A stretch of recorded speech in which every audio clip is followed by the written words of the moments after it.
This studio is unnaturally clean. It really is. It really is. It's the first clean place I've seen here. This studio stinks of guilt. It does. Shame. It's the only thing it smells of. Look how clean it is. It's been hoovered. Normally, you can guarantee. Normally, this is a bastion of manly funk. There's no ripped up and discarded letters. In fact, you could have an aftershave or antiperspirant here called man funk, and it would just be what is the happened? fug of Do you male. think it's because they're all at Brazil? I don't know. That's the answer, isn't it? That's exactly why we can look at the Whoever the perpetrators of the ill deeds that take place in the studio are now doing it in Brazil. I don't know, Lawrence. Unbelievable. Okay, listen, here's the podcast. Enjoy it.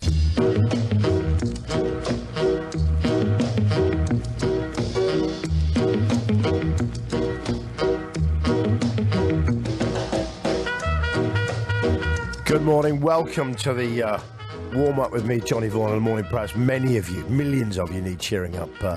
Hopefully we can enable that. We want to see ourselves as a facility of optimism and cheery uppiness. Yeah.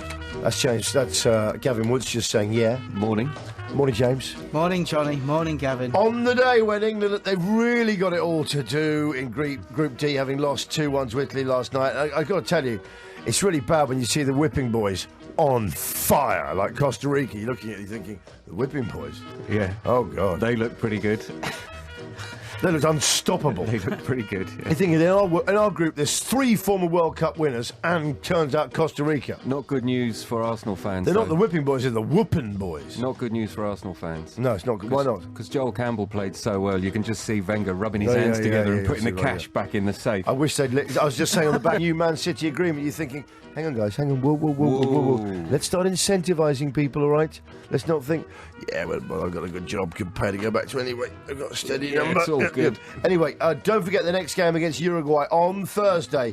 Kicks off at 8 and is live on TalkSport as we bring you every game, every goal, every day throughout the World Cup for free. Warming up alongside, as I say, the whistleblower and maestro, the woodman Gavin Woods, and Pritchard James Brown. You all right, fellas? Yeah, very good. First thing what you do is what to contemplate here is I really got my timing wrong. I like to get the upper hand before a game. The upper hand, obviously, when you get an early drinky in. Yes. And you sometimes get a call from a friend going, I hear you're trying to get the upper hand on us. Because they've heard you got a bit early. So a friend of mine, Sean, thought it up, which is quite a good phrase. Yeah. I heard he tried to get the upper hand. An early live. Well, do you know what? I got my timing all wrong. I'm not geared up for 11 o'clock kickoffs. No. It's ever the time when you can't remember anything about the game. It felt like watching general election results. Yes. Because you've got to wait up They're for just it. sort of coming in and you sort of think, what? And then, what's happening? What was really wrong is I don't want to boast, but I've got 2 rooms. I've got multi-room. I've got a multi-room deal, yeah? But I paused one of them and then let the other one run. And so they're running at different times. I'm thinking, what's going on? How come I'm watching these 2 games in 2 different rooms as I strolled around? Anyway, I want to talk to the guy who drove me in this morning, Brian, because he really did strategically, he was quite naive. Brian, are you there? Yep. How are you, Brian? Are you right? Yeah, fine. It was it was a useful chat we had on the way in, I felt. Oh, yeah. Very good. Brian, tell us about what you did last night. Well, how did yours... Because you went a bit wrong with the strategy, didn't you? You were drinking. Yeah, I started at 4 o'clock too early. It's too early for 11 o'clock kickoff, that, Brian, I think. Yeah. 4 o'clock. So I fell asleep. You fell asleep. But I did watch part of the game. Which game? The England game. You watched part of the end game. But didn't you at one stage go home to have a kip? Yes, I did. That's what I'm saying. I fell asleep. You fell asleep. Woke up and watched the part of the England game. Okay. Rooney was good. Rooney was all right, wasn't he? And Brian, which pub did you go to? The Baden Docket, Cricklewood. Any others? The Crown, Cricklewood. Any others? The Govern, Cricklewood. Okay. But you really mistimed your run. How much football did you catch yesterday? Because you are a big fan of football, aren't you? Well, yeah, it's okay, yeah. Okay, there we are. Thank you very much indeed. That was Brian. And those are the sort of mistakes you can make, Brian. Tactical errors. Well, he started at 4. Thanks, Brian. Cheers. Thanks, Brian. We'll be talking to Brian throughout the World Cup. He got it wrong. He started drinking at 4, and he was on a 3-pub. Put it this way, he was working a 3-pub 7-hour strategy. He started too late, to be honest. Do you think he did? Yeah, because you have to peak and dip and peak. I think Brian picked too early. Do you know what I felt like this morning? 11 o'clock would be No, the I'm just saying. hangover No, start. but I can see what he's done. He's got a 3-pub, 4-hour, 7-hour strategy. Yeah. It's looking good at 4. That's He's got in hangover there. at kickoff. He's enthusiastic. He's there. But that's what can happen. Brian had to go home and have a kip. This morning, I woke up. We've got a young baby, so get a lot of interrupted sleep. Didn't have any interruptions You've got a last nanny night. and a team of people. You're like Kate and William, you and your missus. Yeah, of course we are. So I woke up after 7 hours sleep, and then I just remembered it felt like those days when you've done something really bad yourself the night Really? before. Is that how you felt? That's what I woke up and right, that's gonna sleep. Oh God, no! Football.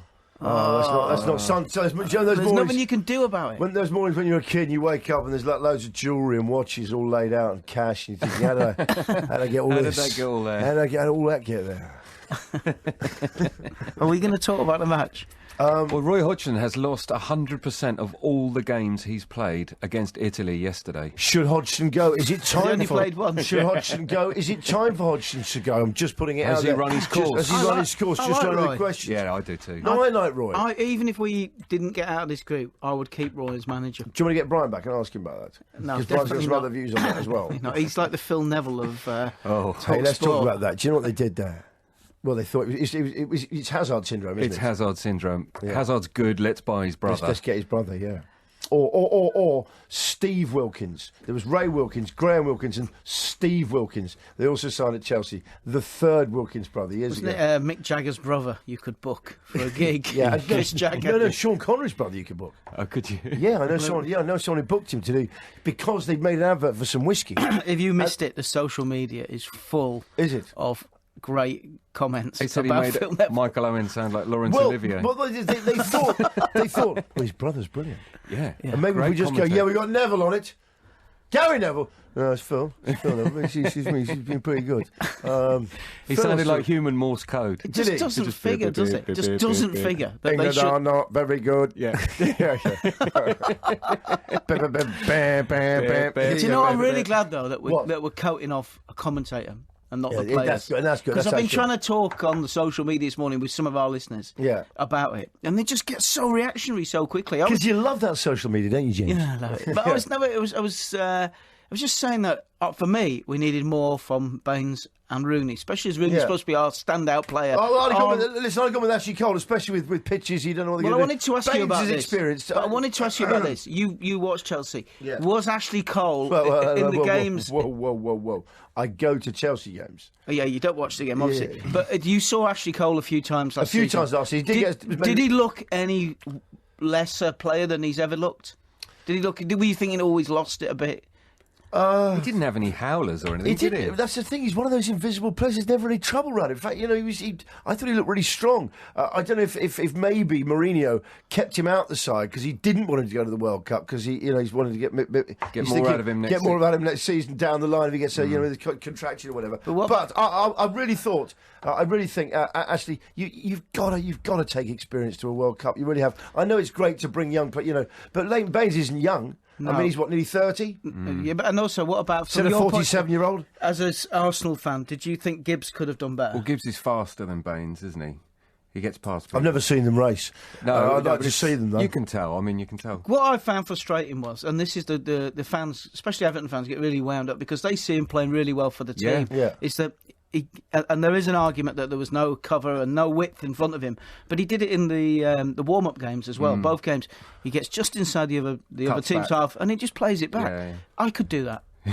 I could get his ball in space and give it back to the bloke who's giving it to me. But I think in this, unlikely England No, but are going to Johnny, sign a 48-year-old overweight amateur that's true. suddenly. That is At true. this level. At But this- listen, not at this Quinny level, Jim. Quinny No, played no, for no, years. I love you and everything. I really do. But Quinny played for years in that state. I know, right? I know. But Johnny, your index that you've brought up has made it how clear England and Italy are, and that means if you've got How a player, close they are, yeah. how close they are. Well, things are going- If you, John, let me finish. If you've Yeah. got teams that are that closely matched Yeah. in terms of available players, experience, championship winners, and so on. You can't, just being 0.2 down or whatever when Makes you're the coach difference. makes difference. And I don't think at this level of football you can. At this level? No, you can't. It's the top level in the world. You cannot have a fullback who can't beat a man because it means the opposition know there's no threat down from the left back. Yeah. They don't even have to worry about the right side of their midfield. Well, at this level, if you do the maths, I mean, considering, say, Uruguay's only got a population of 3 million up against, say, Costa Rica's 5, the numbers said Costa Rica were going to win that. The numbers said Italy were going to beat England. This is in my index. I haven't got a foot wrong so far. But the other thing that surprised me was when he took Sturridge off. I really like Roy, and I think he's got a great... And the Liverpool fans saying, some of them saying, oh, it used to be very negative at Liverpool. I thought we were brilliantly positive last night, and he's taken a really bold squad. I'm sorry to talk about football, but when he took Sturridge Were off... England bold enough? When Sturridge came off, I was really surprised he didn't put Ricky Lambert on. Because easy, James, they've got the rest of TalkSport for this. I know, but they're not going to be positive. They'll all be chumming the waters, right? No, they won't be chumming the waters. They will. It's already this morning. I've heard Georgie ranting on about it. Too good for Italy. But why didn't he play Lambert? Why didn't he put a centre forward on? Is Ricky Lambert too good to be in the England squad now? Are England too good for their group? Let me get this out. Then we're done. Was it a bit like when you play someone in table tennis, they're no good, and you find yourself often unable to return balls and not really caring? Was that the problem? Team TalkSport are going 100% Brazilian. Every game, every goal, every day of the 2014 FIFA World Cup Brazil. 11:35 right here on TalkSport. So I was just looking at some of the England ratings there. Leighton Baines only getting a 5. There's Gary Lewin there. He's only getting a 5. You're thinking Leighton Baines is just getting 5 points in one of the newspapers for his performance last night. But you imagine when Ashley Cole's at home. He's thinking, can't wait for my first comment. No, I just put it out of my head. I'm just, I'm unhappy for the team.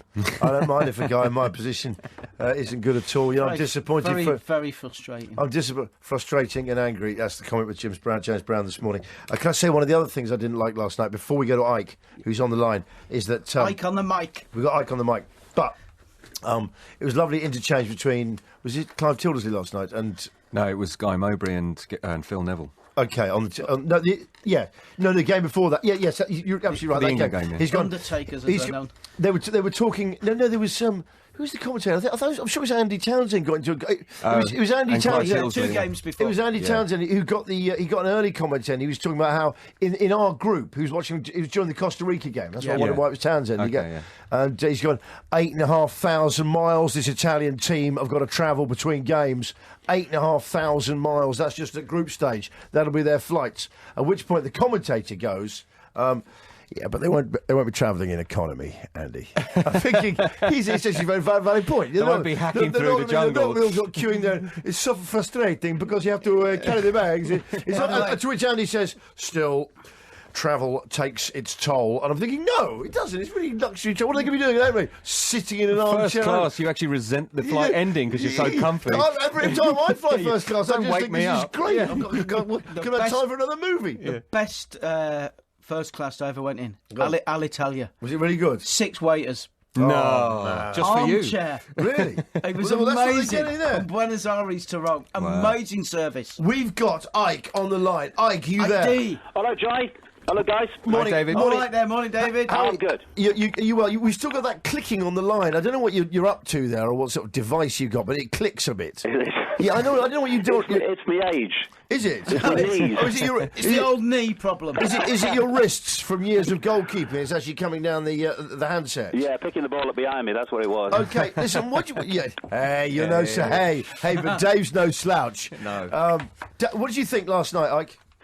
Well, I thought they did pretty well given the conditions because I've been to Manaus. I was there in 2003 for about 2 weeks, and why? It's like walking around in a sauna bath. I was visiting the rainforest.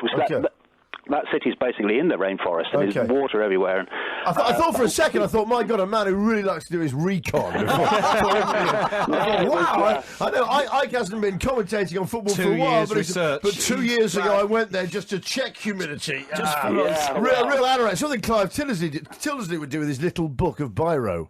Yeah, it's unbelievable. I tell you what about the commentators though, Johnny. When I was going around in World Cups with the BBC and people like John Motson. Yeah, it came to me when I was watching the Greek game yesterday, how these guys go from ground to ground, city to city, teams from country to country with different languages and different cultures and backgrounds, and they remember the bloody names. Yeah. Motson could tell you their underpant preference. You know, oh yeah, definitely. Which I always felt was spooky.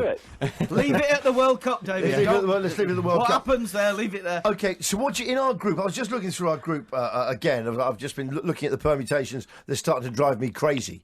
I was sort of thinking, would I rather be in any other group? But do you know, there's a few toughies, but we have got 3 World Cup winning sides within our group, and yet Costa Rica and the minnows look brilliant. And yet the ones that are the whipping boys, they're looking like the whooping boys here. I tell you what, Joel Campbell, what a player he was. Yeah. Yesterday, my goodness me, what a find Arsenal have got there.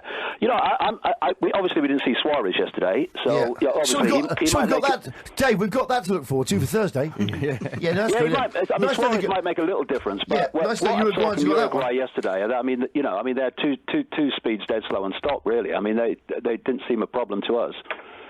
Yeah. What do you make of Rooney last night there, Ikey? Well, you know something, mate. I've been looking at Rooney for a while. I think he's lost a good chunk of desire. I was watching an interesting analysis on the television a couple of days ago, where they were showing him even playing for Manchester United last season in different situations and comparing them with the same situations like a couple of years before. Nice. And you could see chunks of desire missing. Yeah, and you know, when the edge goes off your desire, the edge goes off your performance. I mean, I found that when I turned 50.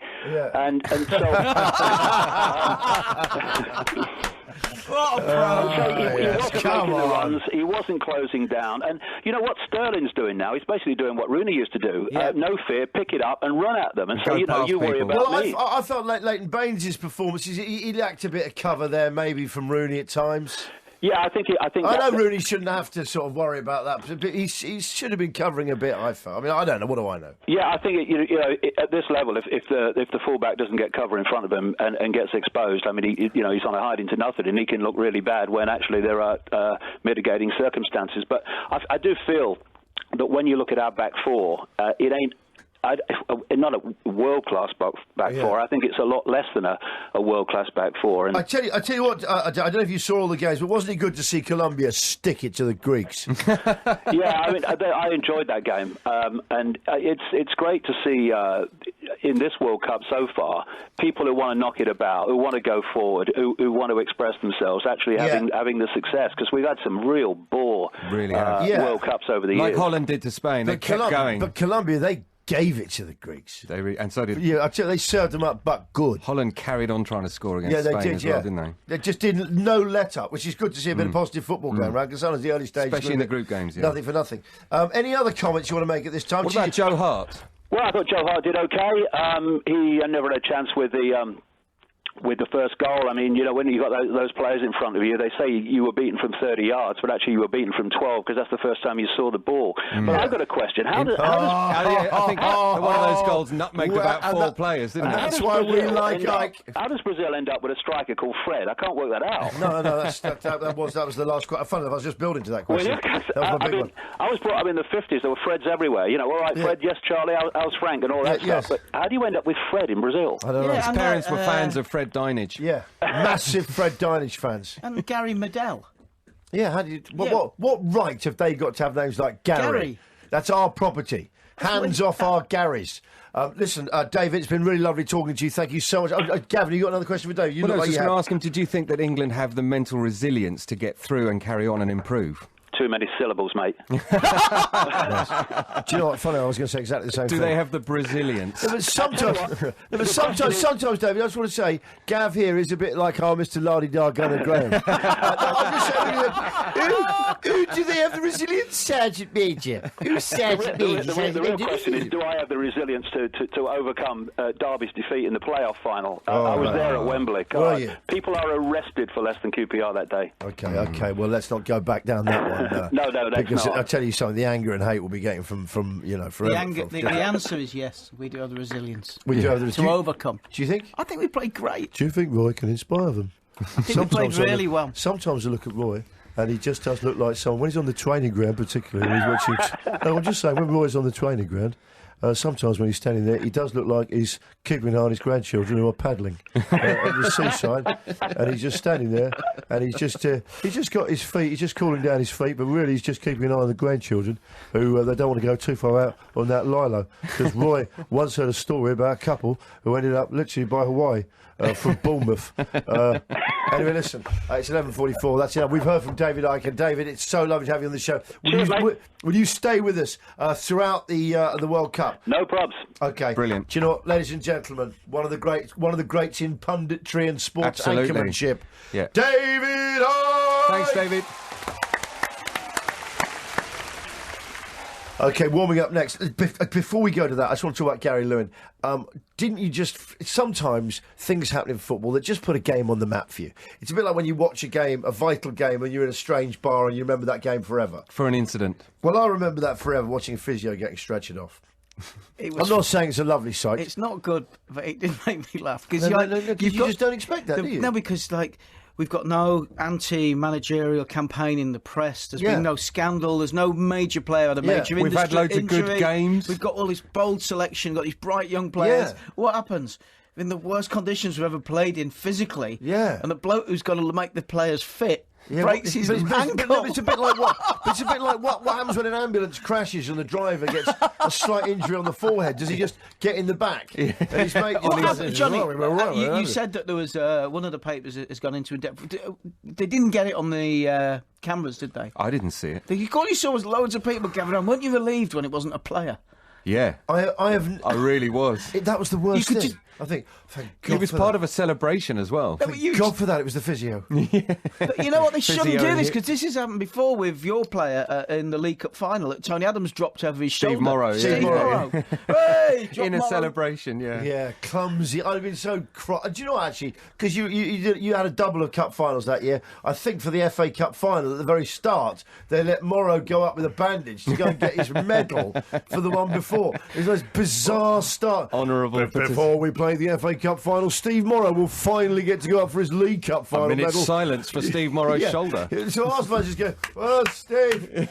Well in. And Tony Adams going, sorry, Steve. But it was the most bizarre pre-match. Just soft. You remember when Leeds beat Arsenal in the FA Cup final? Mick Jones, No, I'm sick of it. Fully strapped up. No, I'm sick of it. You can't do this anymore. Norman Hunter, the only person ever to pick up two medals. Take a break.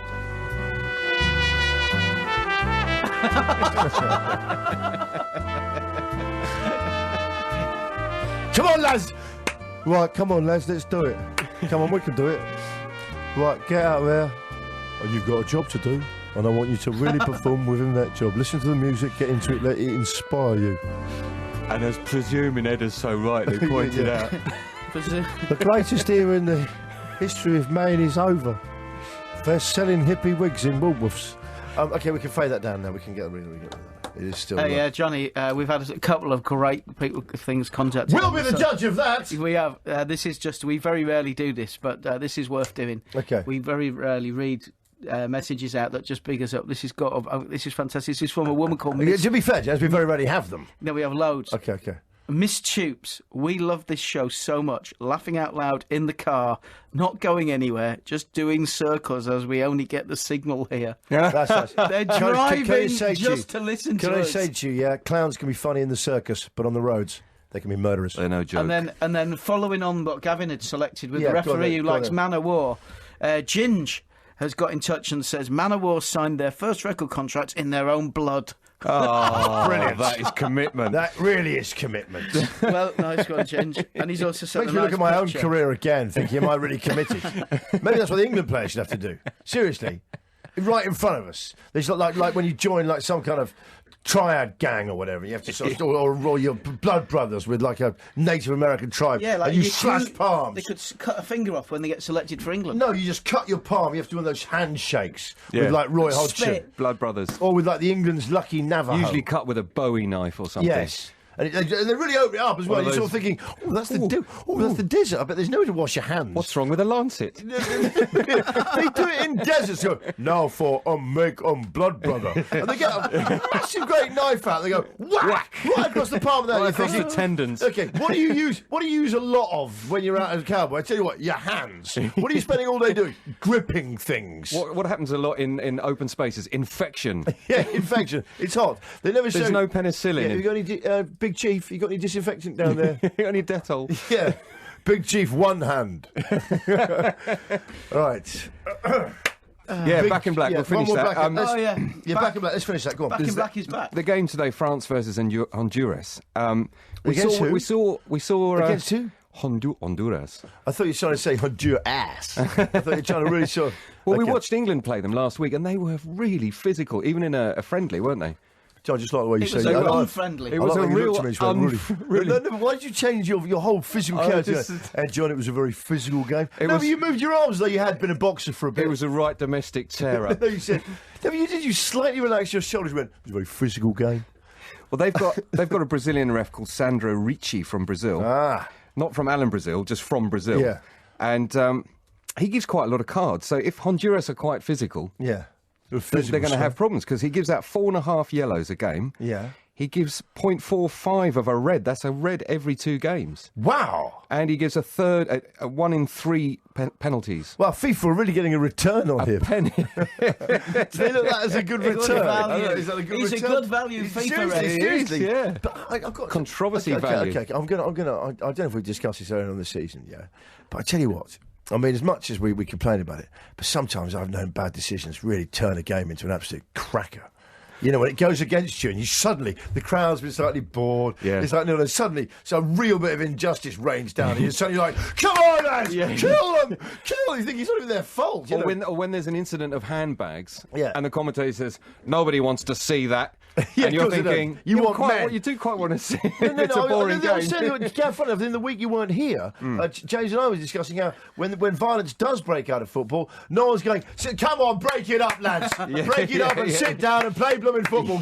It's like, this is what we came to see. Do you think the Honduran manager has said to his players, England need a tackle? Yeah.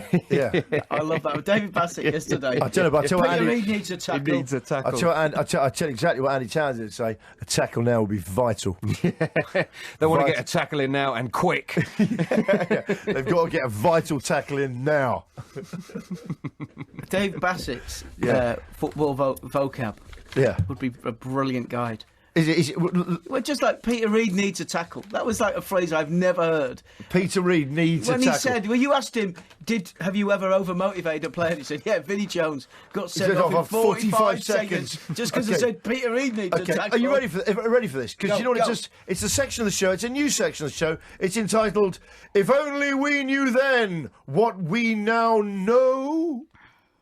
Let's start off. This is what made me think of it, because I was hearing a Fergie clip on air a while ago. About Moyes. Yeah, we don't cheese salad, but here they come. Here we go. Here's the Fergie When clip. we had bad times here, the club stood by me. All my staff stood by me. The players stood by me. Your job now is to stand by our new manager. Okay. Right. Now listen to this clip of Neville Chamberlain. I had another talk with the German Chancellor, Herr Hitler. And here is the paper which bears his name upon it as well as mine. Similar cheers, right? Yes. Just a similar atmosphere. Enthusiasm. So if only we knew then what we now know. Here's another one for you. This is England related. Here's a bit of Graham Taylor for you. Here you go. OK, just 30 seconds now. I love this. In life, there's so many opportunities, and they're always round about us, but there's too many people in life that never see them. Then there are those people who see the opportunities, they don't want to grasp it. And then there's the other people that generally are life's winners. They see the opportunities, they go looking for them, and when they see them, they grasp them. And that's what you're facing now on the football field, isn't it? Go take the opportunity, it's there for you, and wring every little bit out of it, OK? We lost 2-1. OK, here we go. Here's the next one. But I still think one of those beautiful speeches in sport. I think I love it. When he goes... much maligned. When he goes, and that's what you're facing now on the football pitch, isn't it? It's just a lovely moment. He goes. There's those people. They see the opportunities. They go looking for them. They're generally life's winners. Okay, here's another one. This is if only they knew then what we now know. It concludes that Iraq has chemical and biological weapons, that Saddam has continued to produce them, that he has existing and active military plans for the use of chemical and biological weapons. All right, knock it off. I didn't realise we had a UKIP guy working in sound. Anyway, we've got plenty more of those coming up. You want to see a man who's mistreated by history? Who? Go and watch that documentary where he famously says, "Do I not like that?" Because England are playing. I love that documentary. But actually, we all remember the newspaper with the turnip on his head, and he'd done the previous international tournament. He'd taken a really bad squad. Sorry, you're talking about Graham Taylor. I thought you were talking Tony Blair. If you watch Graham Taylor's team in the documentary, which he is pilloried, they are playing fantastic football, much better than we did under Capello or anyone else. It's a beautiful. I have it. Unfortunately, I only have it on VHS now. Waddle and Mercer pinging around. It's just great. But you think about how flat we were under Capello. They all moving the ball forward quickly. Which is what we did last night. It's most fantastic doc. It really is. It's so touching, and I still find that speech so moving. And I know we have to bleep the F word, but I think it's one of the most brilliant. I think it's better than a lot of it doesn't make sense. What he's saying. It does make sense. It all makes sense. The bit when it all makes sense. When he's putting No, it all makes sense. Perfect sense. I don't remember when he's briefing Righty. No, I'm talking about that bit of that speech he does there makes sense. Let's take a break. James is just being silly again. He's just being. It's just Yorkshire. No, not that. I'm talking about the rest of the programme. When he's inspiring him, he's a bit weird. Oh, the rest of the things are a load of rubbish. Yeah, 12:15.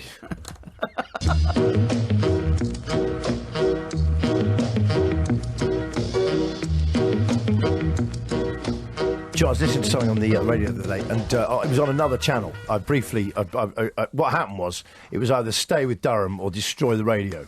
So I just moved. You were listening to Durham without a kebab at hand to throw at the radio. But he just fired me up too much. He didn't have Goffey to steady him that day.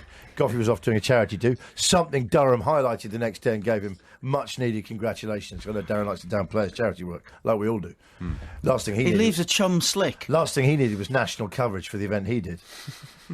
Anyway, and I was listening to this other station just very briefly. They're having a talk in, and it was the most patronising thing I've ever heard. I only mention it. It was the most patronising thing I've ever heard a pundit do. There was sort of quite a middle-class woman. She was on there, and she was talking about the need for pensioner diets to improve. Our pensioners are not eating well enough. She's going, there's all sorts of very good value food around at the moment. The pensioners, this should be highlighted for pensioners and people on a pension. There's so many bargains to be had out there. They could be leading a more nutritious life. I was in Sainsbury's the other day, for instance. Their carrots are £69 a kilo. Sainsbury's 69 pence a kilo. And then she said, Tesco's 89 pence. You know, so there's carrots there that they can, and you can hear the guys going that they could what? What are they going to do with these? Go on. What are these pensioners going to do with these carrots? What are they going to do? It's back to the war for them, is it? They can make carrot butter. Powdered carrots. Powdered carrot. With that carrot, you can wait for it for a bit. You can turn that into a nice carrot mash. Surprise. You could shape them. You could shape them to look like sausages and put carrots and mash and colour it with food vanilla and white food colouring to make like mashed potatoes. All sorts of things. You can see. You should talk to them. Nothing whatsoever she could do with carrots. Incidentally, just one of my big questions I'd like to put out there, because I'd like to clear the desk of my mind occasionally. Have you ever noticed, I don't know if I've said this on the air before, but how veggie food always acknowledges slightly that the meat way is right. That's right, like forming soy into a burger. Yeah, for instance, it's a soy burger, or like it's a sausage made of vegetables. But you never get Brussels sprouts made of real steak. Do you know what I mean? You never get lettuce. Looks like lettuce, is bacon. Carrots bacon made of lettuce. chicken. Yeah, these got chicken carrots. They never do it the other way around. What's the deal with that? There's always this slight acknowledgement. Absolutely right. They've given in. Yeah, they've given. Of course they are. They're admitting that the meat shapes the right frustration. A tofu lamb chop, you know. But you never go in there and get, as I say, you never go through and get. Give me some of them ham peas. Yeah, have you got any more of that? You got all of that veal? Yeah. We need Guy Swindles. We've got to run that veal beetroot. The greatest rock and roll Guy Swindles. Yeah, we've got to go to him. Okay, we're going to go to Guy Swindles before. Actually, do you know what? I had such superb observational comedy like that. Some comedians can be making a fortune out of me. Guy Swindles, are you there? I am. Can I ask you, what's your vibe today, Guy? What's your vibe? My vibe is extreme tiredness, having watched every England team play yesterday from 8 o'clock in the morning till 2 o'clock at night. But other than that, England going well here. They've just finally dismissed Sri Lanka for 453 in their first innings and have a first innings lead of 122. Good bowling this morning. Wickets for Anderson, Plunkett, and finally for Jordan, who actually knocked poor old Pradeep on the side of the head. He dropped his bat on the stumps. Are we saying it's looking good for England? He's certainly looking considerably better with a 122-run lead. If they can score quickly today and the wicket finally wakes up, and that's an enormous if, then they might actually pinch something from this match. Okay, so a lot to be optimistic about for England fans of the cricket. Unlike the football. It's quite weird. When England cricket sort of goes, you sort of think that happens. England football just backs off a bit. So suddenly England cricket comes out. You sort of hear, I'll tell you what, though, England did well against New Zealand. Or Lewis Hamilton wins a race. Yeah, it's like the weatherman and the weatherwoman. You never get two out at the same time, do you? So as the cricket team are in, and then they come. Tony, we don't need another hero. We've got Tony Cascarino. He's coming up right now. Tony, you there? Yes, I am, John. Morning, Tony. How are you, matey? Sorry. But you get Chris, roast bacon Chris and roast beef Chris, don't you? Yeah, you do get that. Yeah, their flavourings are right. Yeah, it's a good good point, but it sort of ruins the joke. Also, they're only flavoured. Yeah, they're not actually crisps made of meat. Exactly right. You can't go out and buy looks like roast potatoes, contains kangaroo meat.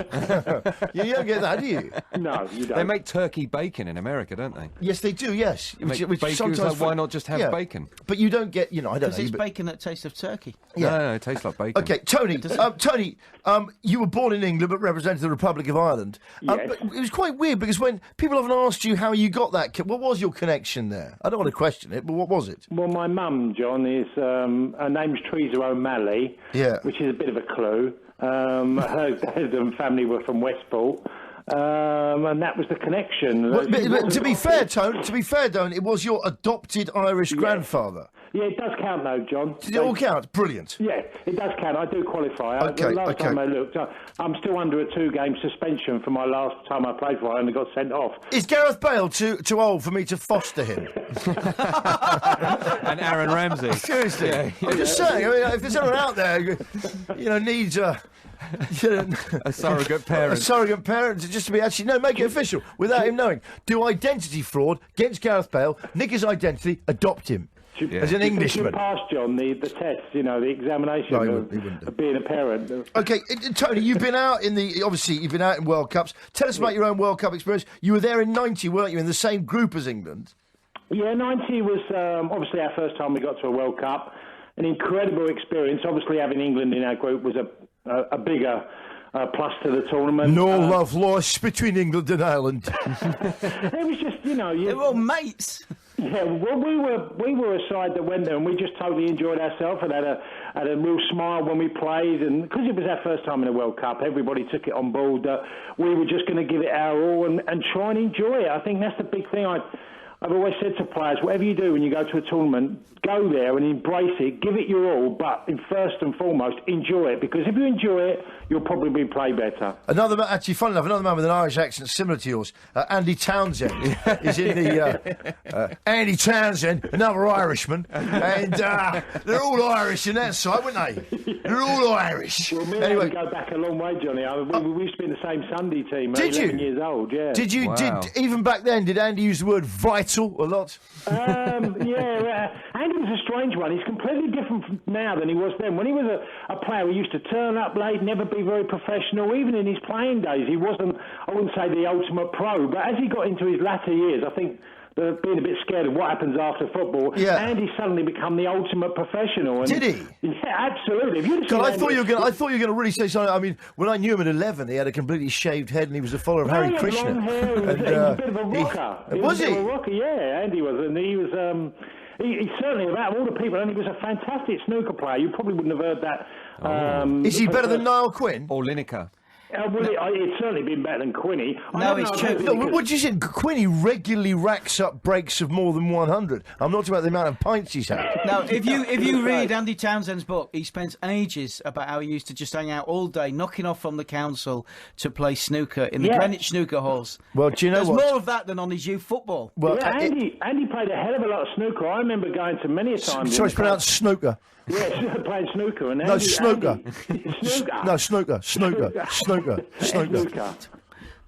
Sorry, I'm just going to get the. You've got to be ancient Cockney about it. Come on.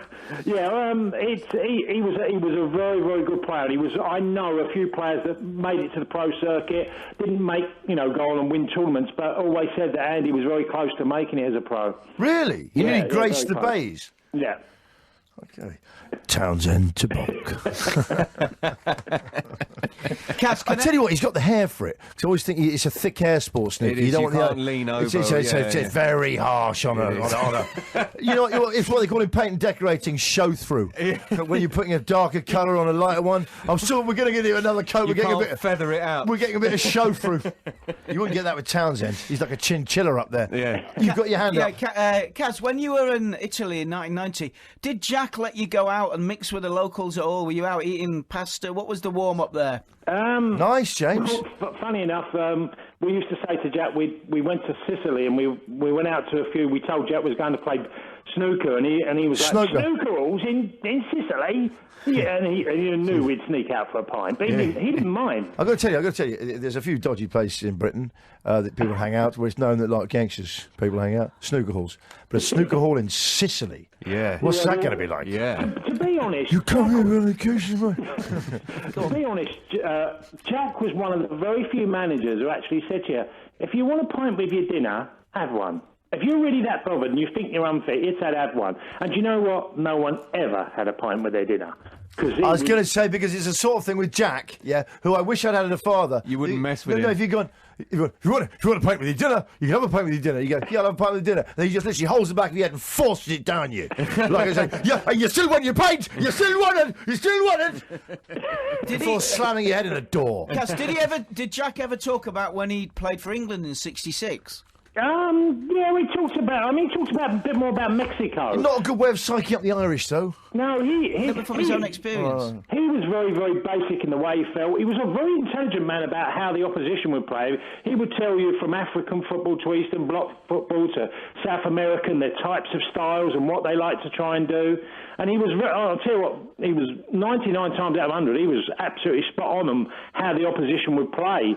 And he was very much about what we did as well. He just wanted to implement his style of football and let them come up with the answers of trying to get a result against us. How would you characterise his style of football? Well, it's a bit unfair to say it was totally direct. It wasn't. I'd say it was pretty direct. I mean, Jack would look at a team and go, "You just get it in that box. Let them deal with you." Yeah. You know, certain teams he would absolutely want us to play a style, but not every game. Thing is, a man like Jack Charlton, there's no way it's not going to be direct football. You're not going to get somebody. He's a very direct man. He's a direct man. You're not going to get the Ajax way with Jack Charlton.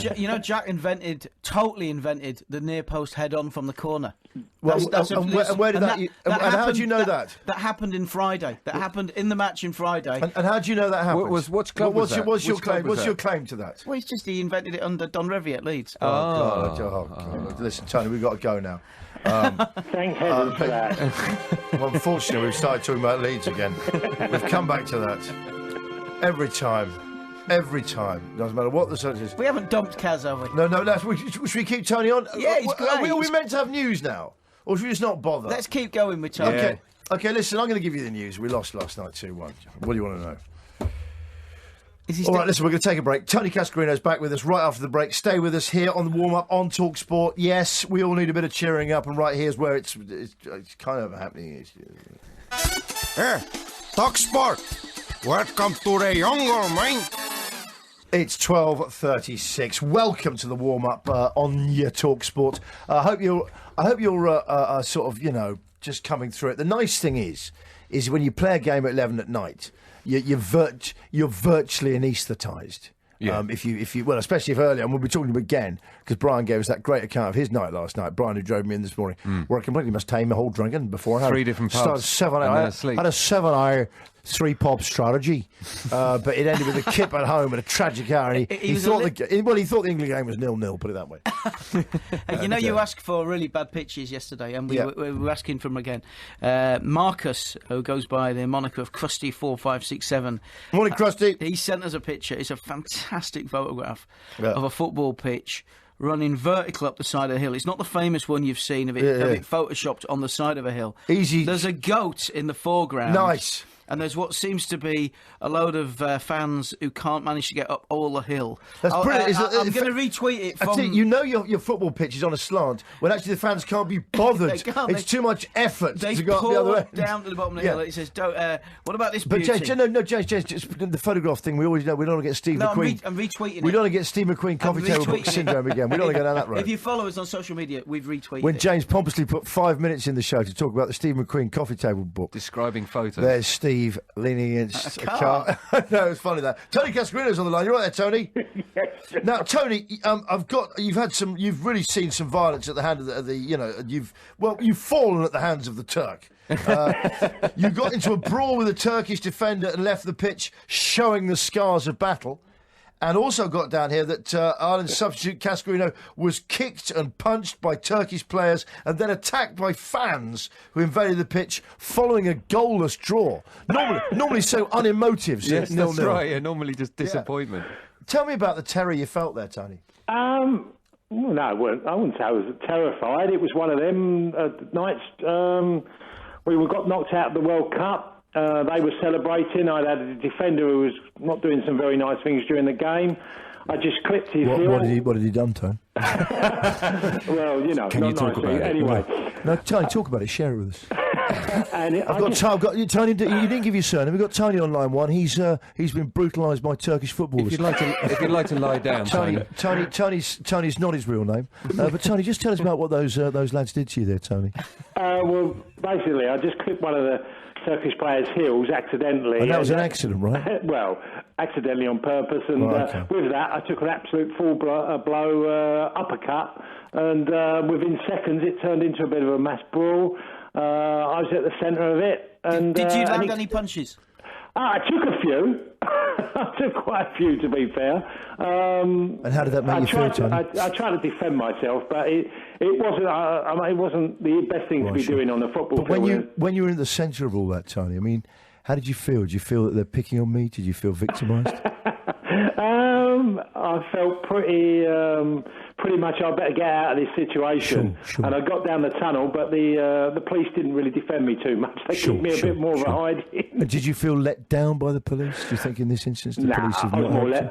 I think we was more let down by the result and knocked us out of the World Cup. Just get on with it. But going forward, how's that affected you, Tony? Have you stronger, Johnny? Do you find yourself getting funny in tunnels? Don't go down tunnels. Yeah, I bet. Sure. Well, thanks for sharing that with us. Thanks very much. It's Tony Cascarino, very late night on the... sorry, Tony, we're hiding his surname on just footballers airing their pain and perhaps telling us why they became the men they became. That was Tony. A harrowing experience. I knew it was a bad idea, John, to come on. No, it was. It's a fantastic idea. Right. Any other World Cup thoughts? Any other predictions? Who do you think really are the? I thought Costa Rica. That game last night was a cracker. It really was some great goals. Well, it's probably the one big hope that England have, because after watching Uruguay defend really poorly and a real lack of pace and the way that Costa Rica ended up taking them apart. There's some hope there, obviously, for England, and it was an incredible game. I loved every minute of it. I thought it was one of them games at half-time you just could not see the game being turned around, and then eventually they were easily the better team, Costa Rica, and then, of course, England to follow. So it was a strange night. Wasn't it lovely? Yes, obviously, I know, because as you can tell by Tony's accent, he's not English. He's from Kent. Yeah, exactly right. He's from Kent. He's from the Kent County. Anyway, the point is, James, you've done me again. Complex Mindstone. It's 12:41. We're going to say goodbye to Tony Cascarino. Thank you very much indeed, Tony Cascarino. Thanks, Tony. Englishman with an Italian name playing for Ireland. Thanks for opening up there, Tony. Any other footballers want to talk about some of the incidents they've been involved with? Perhaps they've been left with, ego bruise, feeling tattered, things that have affected them going forward. Maybe you're feeling underpaid, undervalued. You might be feeling undervalued by your club. Give us a call, please. Numbers coming up now. It's 12:41 right here on the warm-up on Talk Sports. Now the world don't move to the beat of just one drum. What might be right for you may not be right for some. A man is born, he's a man of means. Welcome to the warm-up on Talk Sport.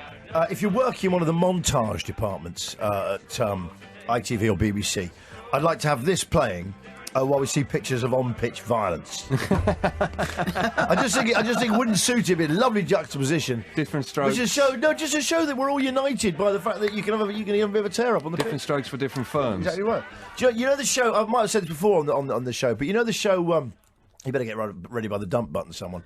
But I'm just saying different strokes because I was looking at that show, The Fresh Prince of Bel-Air. Yes. Have I said this before? Because that show's effectively same strokes.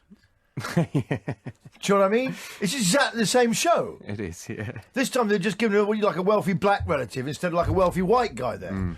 James, go on. You know the shot, I recently found this out, the shot when the cab driver picks him up and then drops him off. Yes. That cab driver, and he's going, he smells everything. It's Quincy Jones. Is it? Yeah, it's Quincy Jones. So does Quincy Jones smell? No, he doesn't smell, but he was playing the role of the cab driver. Okay, nice. Thank you So very much. if you're a fan, go and have a look. You'll see through the fake moustache. I met the guy. The great Quincy. Is it Quincy? Yes, it is. It's Quincy Jones. Shall I just say the funny things that ever happened incidentally on The Fresh Prince of Bel-Air? Anytime you need an instant laugh, there's a couple of things. There's that startled squirrel one, which is funny. But anytime you want an instant laugh, and I'm never one for steering people towards Facebook, the internet, YouTube, or anywhere while we're on the radio because this is our advantage. But Carlton crawling. Yes. On The Fresh Prince of Bel-Air, Carlton crawling. It's one of the funniest things you can ever see. Is it like Ike Cassilas? It just keeps giving. Every time you see it, it just keeps giving. Do you know what? Thanks for the tea, Tony. I really appreciate it. What's your name? You're the only person. Thank you. Thank you. Round of applause. It's well chuffed. It was Do you know I don't know. We've never had any service like that before. I've met the guy who The Fresh Prince of Bel-Air is based on. He's a record company executive called Benny Medina that I worked for. Is that true? When I was a musician. Was he the Funky Cole Medina? No, he ended up being Prince's manager or something. But he used to work at Motown, and he was taken in by Mo Austin, the head of Warner Brothers, I've had which is dinner a with white Mo. family. Yeah. And they've changed it, And it was really taken from there. And you can see Benny Medina's name in the credits. Do you know, you never... font of interest in That's good stuff. Do you know, you never look at The Fresh Prince of Bel-Air and think, true story. Yeah, I know. True story. Anyway, welcome back to the warm-up. This is Talk Sport. We've got these are the games that are being covered today. You ready? World Cup, these are all live, all exclusive, and really importantly, free. Here on Talk Sport. Free. No, I suddenly started thinking about this. I was thinking actually a bit of, your TV license obviously goes into funding radio, and I was thinking actually, Talk Sport is free. Free as the wind. Don't cost me nothing. It's supported by your juicings. It don't cost you nothing. Okay, all right, thank you, James, once again, doing it. Thanks for that. Thanks for that, James. I appreciate that. You know that spray the refs are using? Yeah, James does that on my humour. Well, I was thinking, it looks like shaving foam, but I was thinking, wouldn't it be better to use just pepper spray in the eyes if someone does a really bad... What, you just hold it 10 yards away, yeah, straight like in. those those mist machines. But I was thinking, what's weird about it is... You're talking with waving a crisp. Yes, I will wave my crisp at you. No, what I was thinking is that there should be something on the can that tells him when he is 10 yards away, because he gets the can out, then he just marches 10 yards, you're thinking, wait a second, that ref's a lot smaller. Yeah, he's shorter. He's smaller. How does he know? That's not a yard. It should tell you on the can. It should suddenly go, beep, beep, beep, beep. You are now 10 yards. Let's get it. They keep spraying the boots of the players. They don't like their nice pink boots getting ruined. Pathetic, wasn't it? That player complaining about his boot having invisible spray on. I tell you, I have noticed though, Ronaldo, Messi, yeah. This I don't know about Adidas and Nike and all that sort of stuff, but I do know that this is going to interest so many of you. The Ronaldo plays in Adidas for Real Madrid, but if you look, he wears Nike boots. Messi, right? He wears Adidas. He wears Nike for Barcelona, but his boot deal whenever he's there, Adidas. Oh. Which is what Argentina playing. So is that it? Your boots follow your national... The companies are negotiating over body parts. I don't know. Maybe they are. They're saying, no, his feet will remain Argentinian. Right, They'll remain rooted in Argentina. No matter where he goes... Firmly rooted. He's always on Argentinian... Yeah, anyway, I don't know. It's 109, right here on your very favourite sports show. James, have you had a good World Cup so far? Your hands up. I'm really enjoying it. It's been brilliant, really hasn't enjoying it? I'm really enjoying it. Do you know what the group games have all been brilliant games so They've far. been brilliant. Do you know what I really forgot? Is that with the World Cup, for some reason, you do get a bit of that Olympic factor where, you know, like after the Olympics, they always hope, we'll put some more diving on. I mean, it was really popular in the Olympics. And like no one watches it. I would say, no, the table tennis. Got 2.5 million in the Olympics and me here. Let's stick some on Eurosport, the whole thing. Yeah, put table tennis on it. No one watches it. Do you think they'd end up with a Colombian League matches? No, but I'm just saying it's quite weird. Last night I did find myself really, really wanting the getting involved in just the really Colombia-Greece game. Boy, was I rooting for the Japanese. I was Did you going watch mad. that match? Yeah, of course I did. I was just going mad. I was screaming at the telly. Did you really watch yes. that match? I was just watching those lads go at it. How did Honda play? Honda scored. Very reliable. He was a smashing guy. Do you know what, the thing about Honda, he's really reliable. Slightly cultish player. He's got a great engine. He's got a great engine, but he's just really reliable. He's not flash. No. He's not saying he's he's just reliable. Pensioners love him. They can carry their carrots around. They can. Hey, Johnny. Oh man, that was. I'll say something. The wench on the bench. Radio. We need a wench for the bench. So if you want to be involved in the productions and you're a lady who supports the warm up and likes football, this is the number to call: 08717 223344. That's 08717 223344, and you will be competing with us. Give us a call now. Should Hodgson go? Has Hodgson's time is his time up. Some of you calling in to say perhaps it's time to look at his ideas on football. They're old, they're outdated, they're outmoded. Should Giggs get the job, or Scholes, who seems to know everything about football suddenly? Should Phil Neville get the job? Did you see that bit? There was one shot during the England game. They were just focused on Gary Neville, and he seemed to be thinking. He had quite a faraway stare, and I was wondering. Is he wondering whether the trouser presses have arrived from the hotel you can imagine that him and things like Giggsy are building?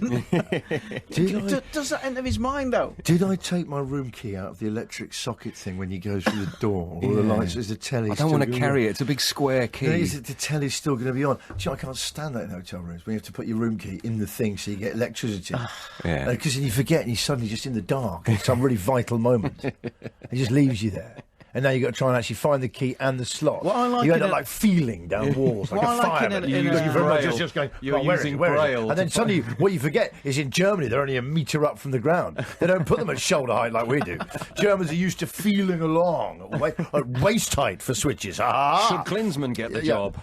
Should Klinsmann get the England job? Klinsmann looking right for it. Would his honesty be welcomed by the FA? Could a German do a better job than an Englishman? Roy Hodgson's certainly doing his best out there. He certainly stands there watching the players as though they're appearing like they're paddling out to sea, and Roy's just standing there, just getting his feet nice and cool in Tenerife. He could team up like one of those sports sandals with a sock. Really nice. Yeah. You can see that all the. That's what I'm saying about as he gets older, he'll get more retro. Yeah. He's getting quite retro, isn't he? He's going to look looking like Blakey on the buses. Yeah, but he will. He'll be sitting on the sideline. Instead of the dugout, he'll have a caravan. You'll just be in a nice little metal fold-up chair watching the game. He will. He'd be sitting there going, "I'll get you, Rooney. Johnson, I'll get you." Same we haven't got a Fletcher, isn't it? Oh, we have. It was a Fletcher. I'll get you, Fletcher.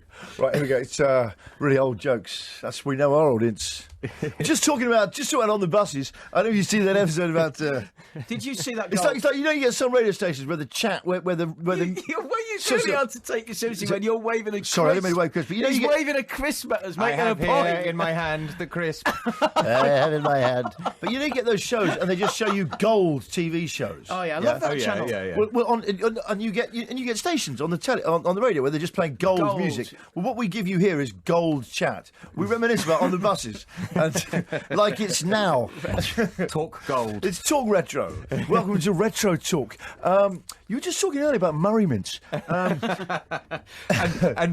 bull workers. Yeah, we got the phone in today about boiled sweets your gran used to make you have but you never used to like. Give us a call about that. Decimalisation, is that winding you up? Yeah. You could imagine Roy doing a watercolour whilst the game was on. Oh, yeah. Easily. To numbers.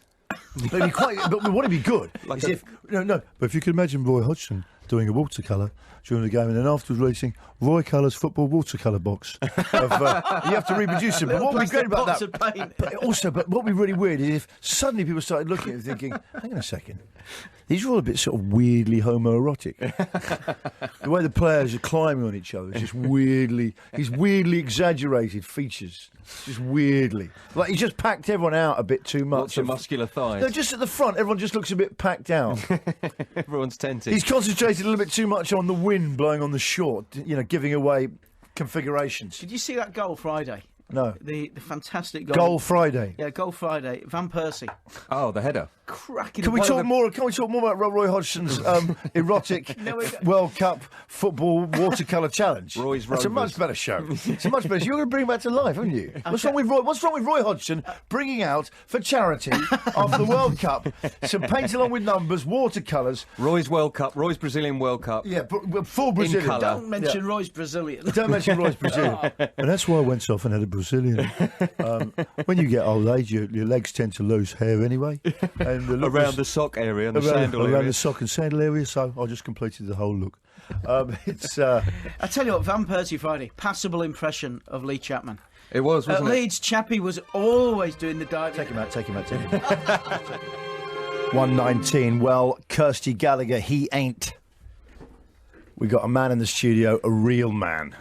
Sometimes there's people that they start talking, you just know you're in the right place, don't you? They've got an iconic voice. It's reassuring. You feel in the right place. You feel like, you know what, this is good here. Sports home. Well, you feel centred. Yeah, do. It's a sports home, isn't it? He's like a sort of walking spike bar in man form. He's like I'll tell you something. It is Ray Stubbs is here, gang. Ray Stubbs. Hi, Ray. Gentlemen, good afternoon. Please, you did this last week, Johnny. Not again, please. Not again. You did it last week. Ray, can I just say, Ray Stubbs is a man. He's got 2 Y chromosomes. There's nothing female. All man. He's all man. The self-styled worst fullback ever in Tranmere Rovers history. Where does this appreciation of me come from? That one is correct. Worst left back in history of Tranmere. A lot of people. Johnny's, I'm not so sure about. Can't really see that. But yours, I can actually get worst left back in history of the club, and proud to have that shirt. That was yours, shirt. right? That was yours. I'm proud to admit it. Yeah, but 2 Y chromosomes. Amazing. Go on, what you got for us, mate? World Cup Live coming up later at 2 o'clock, guys. Ray Parlour, Patrick Barclay will be our guests. Patrick Barclay? Barclay. He's a good writer, you know. Absolutely. I mean, he winds me up sometimes. But overall, over the years, Patrick, you're all right. He's made the Evening Standard. Because you pick it up and you get a really good read on the sports You section. do, yeah, after Victor... He's on Tuesday and Friday. Yeah, best in the vat is Victor Lewis Smith. Generates great reaction. That little column just down the right-hand side, it's like a must-go-to, isn't it? It really is. Yeah. It really is. It's a go-to column. Page 15 is always good in the Standard anyway. The opinion, but you get a bit of opinion there, mix it up a bit. You get those things that are so politically correct, you literally want to burn the newspaper. England's performance, guy, is going to be centre stage still. Reaction. It's only, 13 hours on since the final whistle went, and disappointed. Do you think Hodgson should go now? No, just asking. Do you think, as a Scouse left back, our existing Scouse left back could do a bit more? Our existing Scouse left back, Baines. I thought he did. He didn't have the best game ever, but considering all the circumstances, I would say I am disappointed. Yeah, absolutely nowhere near downhearted looking at that last night. I thought Baines wasn't getting the support in front of him. I didn't think Rooney was covering him enough. I thought he left himself a bit exposed. Well, I just think as a team, I don't blame Rooney. But Johnny, it's not defensively that he winds me up. It's that we don't get forward, and nowadays you want fullbacks to attack. I just think as a team we took a little bit too long to reorganise when we were looking at that situation with people dropping into them little pockets. I think there were loads of positives to talk about. Yes, but the thing is, when you lose. So it's disappointing, very disappointing. But going forward, I actually think we've got to think, well, let's build on them positives going forward. Are you saying that they had little pockets? No, what he was saying. No, but do you see what he did? Do you see what he did? Which is the skill of it, yeah. Yeah. What Stubbsy did, double Y Stubbsy, yeah. Do you know what he did? That he managed to rock in one of those lines that you understand what it means, but when Stubbsy says it, it has meaning. He says, "When you lose, you lose." Johnny, I don't know what I've done. I don't know what I've done to take this from you. Well, I've done down the years to get this. No, when Stubbsy said it, I'm not kidding. To be in a room when Stubbsy just cracks one of those off. Yeah. When you lose, you lose. We have now got a sports broadcasting pro in the room. Look, a genuine so one. rare. Even for this station. I've actually got goosebumps while he said it. That's how moving it was. What do you reckon about today's games, guys? What do you reckon about today's games? I'm looking forward to nice little treble, hey? Nice little treble. Switzerland, Ecuador. The result will be... Switzerland, Ecuador, Swiss are going to win that, no doubt about it. One of them will definitely win. Yeah. France, Honduras. That's going to be physical. Yeah, that's good. Yeah, there's no love lost between France and the Hondurans. I think what's weird is when you're speaking about Hondurans, if they come, I don't know if they ever visit your planet, you sort of go, "Greetings, Hondurans." It's a Hondurans test.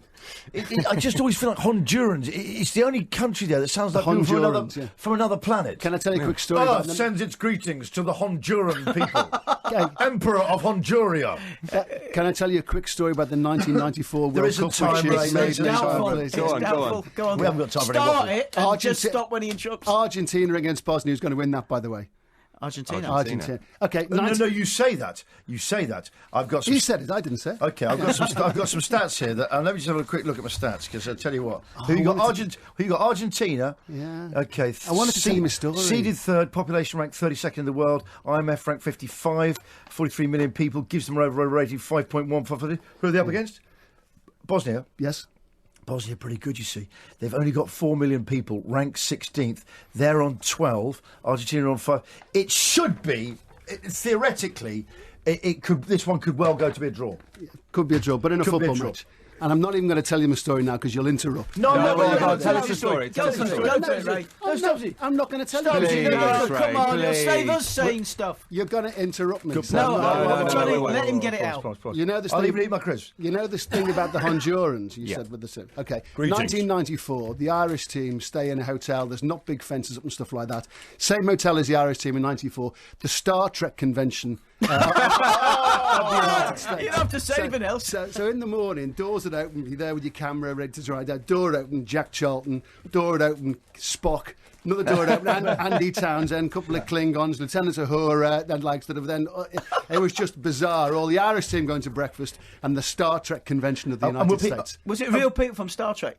It was it was the convention. All the But it was the actual actors from the. No, it wasn't just the people dressing up. Can I ask you, the Star Trekkies. Were people looking at Jack Charlton thinking, what episode was he in? I can't remember that planet.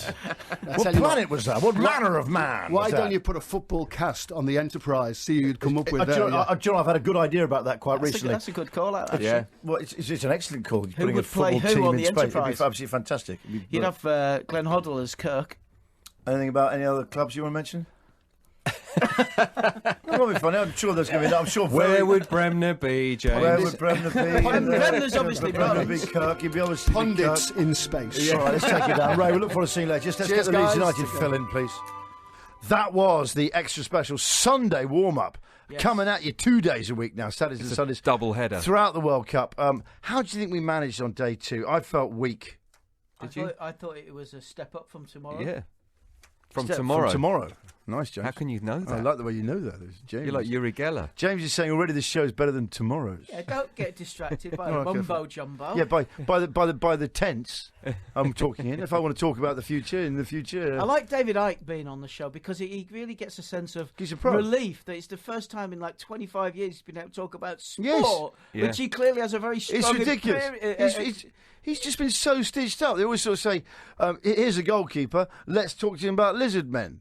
I mean, it's like me sort of saying to Gav, Gav's an Arsenal fan, I'm going to talk to him, about fly fishing. You can sense that relief. You can sense that relief that he's allowed to talk about what he did for years. Yeah. But what he said today, that about they say it was a 30-yarder, he should have saved it. He said it's not true. No. You see it after 12 yards. In actual fact, Hart probably saw that shot with 4 yards to go. After nutmegging four players. But what I'm saying is the way people have treated Ike, it's like us going to Back in Black every week and me turning to Gav and saying, once again, Gav, I just want to talk to you about your Loch Ness Monster theories. You know what I mean? Yeah, we wouldn't do that to him, James. Now, hold on. What are they? Loch Ness Monster? Do you think the Loch Ness Monster exists? Don't get him on it. He's obsessed. Are you? Of course not. All over Gav's bedroom. Of course not. It's like, first of all, when I first went round to Gav's bedroom, I'm James. not having that. When I first went round to Gav's bedroom, James, do you know what I thought? I thought he had millions of babies and he had loads of scans of them. They're not. They're just shots of the bottom of Loch Ness. He studies just looking for shapes. It looks at first like scans, like womb scans. Did I tell you about when I went to Loch Ness? No, what happened? So went up to the top. We've been living in a cave for a week for Story. And we came down the other side of Loch Ness, and we realised that's where Jimmy Page had the house. Yeah, I know. It's the only house that he bought off Alistair Crowley. Well, it was Alistair Crowley's house. Is that on Loch Ness? Yeah. It's on the other side of I Loch didn't Ness. think it was The even tourism isn't part of that area. It's the non-tourism side. Yeah. And we were going, it must be the around dark there. side. Must be around there somewhere. Yeah, it's Obviously, the dark side of the You've seen Loch all these Ness. nice cottages just looking over Loch Ness. You know, the single-story bungalow, and then suddenly you come around the corner, and there's this gatehouse. Hammer House of Horror. With gunmetal grey eagles Nice. painted. Yeah, so And you just and the temperature drops. No. And we stopped. I just slammed the brakes on the car and said, "This has got to be the Jimmy Page, Alistair Crowley house." So we stopped there. We wondered where we should go because you can't see the house. You've got to go up the drive and over the hill. I thought you were going to say we stopped there because we fancied a bit of evil. After about 5 minutes, this bloke comes down, walking down, like Oddjob from Carry On Screaming. No. 6 foot plus, big square head. What did he say? You ran. Blue boiler suit. Yeah. Nice. What did he do? He just said, "Boys, I know why you're here. You can't come in." Did he? He was psychic. He was terrifying. Wow, psychic. What did you say? We can't see the monster. He said, "Okay, She said, all right then. We'll just go and have a look. There's a graveyard opposite." Did he say, "Boys, I know where you live. You can't come in here." Yeah, 100 yards down the road. Boys, your Loch Ness monster doesn't. You say I've got a Loch Ness monster. There's scarier things. Okay, at but I'm Loch just Ness. saying it didn't involve Than the that Loch Ness monster. monster, did it? No, it was a genuinely. Yeah, but for we me, just knew it was this was a unnerving. place of It was darkness. a good story, but for me there was a lack of monster in it. In the grave, I didn't finish. In the graveyards opposite. This better be good. This better be good. If you were in the saying you haven't graveyard finished. opposite, Yes. there are pirate graves Real ones. from the 18th century What, with from skull Loch and Ness? crossbones. Really? Yep. What, from pirate graves with No, that- skull and crossbones No, on that it. doesn't mean they're pirates. That's part of an order, isn't it? What, skull and crossbones? Yes, it's an order. It doesn't Well, mean like that- the Masons. I don't know. I'm not saying what it is, but I'm just saying that Loch Ness, you don't have pirates. It's landlocked. They can't get away. Where do you think they live? Well, I know, but they don't live all around lakes, and there's no lake pirates. There's no percentage in it. How do you know there is? Because you There's can't no es- percentage in it. You can't escape. There's no international trade. It's You not- can't. There's no cloth and you're not gonna spices suddenly coming spot a through. Spanish galleon. Loch Ness is on not. the loch. I don't We want don't to know how worry it snuck through. I don't want to worry about Loch Ness is not landlocked. It is. It's not. Of course it is. The canal out of it takes No, you through to the Oh, North you're Sea. just being so petty now. I'm not. Go with and your- check it when you go home. Loch All right, Ness all right, I'm going is to check not it out. landlocked. So you're saying a lot of pirates, having finished their work at the season, Retired to the where loch. to, lads? To Loch Ness. I don't know. To be fair, I've No never, one would ever suspect a you pirate have questioned of being it, on a and I have- landlocked lake. Johnny, I have. To be fair, what the question you've raised, I've never thought about. But there were, Okay. 18th century pirates. What about Windermere, Lake Windermere? They got there's no pirates there, is there? There's no piracy. Hondurans? Are they Hondurans? Hondurians. A lot of Hondurans. Hondurians. Okay, fair enough. That's Honduran for. That's the end of today's podcast. I hope you've enjoyed it as much as it was to make. I don't think. What was in today's show? Was there any content? It's good. Cascarino. Cascarino, he was good. Yeah. Your bit of patter with Ray Stubbs was good. He didn't like it up him. Stubbs didn't like that, did he? He looked at me like when we went. He looked. He gave us look. That was a great revelation about the '94 World Cup that I had was never brilliant. heard. Yeah, That the Star Irish Trek team convention. stayed at a Star Trek convention. That's fantastic. Isn't it? Nobody has ever heard that. Well, before. all I wondered was, I still wonder what they made of Jack Charlton. Was he a Romulan? Yeah, we can't remember the episode where they landed on the planet of that lot. If they'd met Bobby and Bobby's hair was up, they'd think it was some kind of antennae. Jack used to have a greengrocers Did he? in the place I Don't went on make holiday. things up. When I was a kid. If you're making up blue collar stories from childhood, I'm not. Go on then. I used to go to this place called Filey when I was a kid, and Jack had a little greengrocer. No, he didn't. He did. He did. Did he work there? Sometimes he would be there. Yeah. What, with the penny on? Yeah, with a white coat. Jack Charlton didn't Excellent. work in a fruit and veg shop. Throwing apples into a brown bag. Did he do that thing off the elbow? Yeah. A lot of the a lot of the Leeds players. Porn school tomatoes. A lot of the Leeds players. Porn school strawberries, Lee. A lot of them went Jack into the retail. greengrocer. Into where? Retail. Paul Madeley made millions out of his DIY shop. Did he? Yeah, masses. Him and his brother made a fortune. He just makes it out up of about Leeds players. Paul Madeley doesn't he? DIY. Madeley DIY was massive. Ironmongery. Peter Lorimer was a cobbler. No, he had a drainage company. He had all that trades. Peter Coram. Trevor Cherry used to own 3 lorries. Used to lorry, Cherry Ryan lorry Giggs hire. is going into decorative leather work. Yeah. You far You'd be surprised. Back in that Leeds side. Lorimer Back in that Leeds side, Varney. The Gray brothers had a butcher's over in Chorley. No, they stayed in football. Did Lorimer had a Dino Rod style company. They used to advertise in the Evening Post. Billy Bremner was a Peter chippy. Lorimer would come and do your What, like drains. super screens? Yeah. Billy Bremner only retired from football because of the asbestos. When he'd been ripping it out in the evenings. Norman Hunter had a sports shop in Headingley. Did he? My mate used to work Saturdays. He called Hunters. We'd go and hang around Norman Hunter's sports shop. Excellent. What do you do? Train Alsatians. Do you know what? It's sorry, I shouldn't give a time check. Any other Leeds reminiscences before we No, finish? but I'll bring them in on the show. Yeah, definitely. We haven't had enough of them. You know, next season we're going to go to Leeds and do a show there because the sponsor of the programme is also sponsoring the Football League. You know, you are now virtually their only source of national, kind of profile. That's You're it. the hub. No, you are. You are. You've become the. That's it. And ironically, because of the success of this show, I've not been able to watch us, apart from the odd Tuesday night match. But isn't that fantastic? The voice of Leeds United, James Brown. Can't go and watch. It's voice of Leeds. That's the end of the podcast. We're back next week, next Saturday and Sunday. And Sunday, yeah. They're 3-hour ones. Oh, can't we go back down to 2? Johnny, by the way, if there's any local food hostelries in the area who want us to do a promotional video like Alan Brazil did for his local church. Oh, it's brilliant. If you look the moment when he describes this great atmosphere, and we've just watched the video, there's two of them in the whole restaurant. Yeah. They filmed a special, and he goes, great food, great atmosphere. Jack chicken, my favourite. Yeah. So, actually, he's named a dish I've never heard of. Jack chicken. If there are any restaurants in the Waterloo area. What are you saying? James is looking for a decent caterer to sponsor him. That's right. No, post-show. James Brown is brought to you by an industrial catering company.